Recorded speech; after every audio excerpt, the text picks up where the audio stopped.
Nagpatupad na ng price freeze ang Department of Trade and Industry o DTI nitong Miyerkules kasunod ng banta ng Bagyong Christine sa bansa.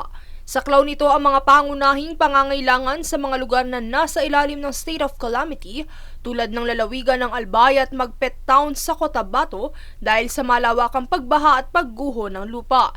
Ito ay alinsunod sa Republic Act No. 7581 o ang Price Act kung saan sa ilalim nito ay tatakda ang 60 araw na otomatikong pag-freeze ng presyo sa mga produktong saklaw sa batas gaya ng mga delatang isda, instant noodles na gawa sa lokal, deboteng tubig, tinapay na prosesong gatas, kape, kandila, sabon sa paglalaba, detergent at asin.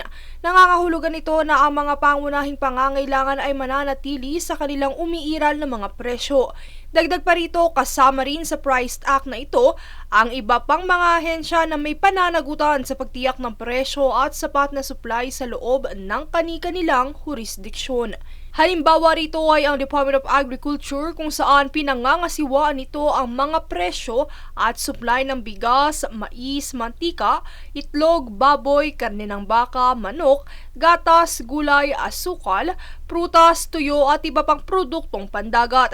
Habang responsibilidad naman ng Department of Health ang subaybayan ng mga presyo ng mahalagang gamot. Sino man ang mapatunayang lumabag sa price freeze ay maharap sa parusang pagkakakulong sa loob ng 1 taon hanggang 10 taon o multa mula 5,000 hanggang 1,000,000 piso.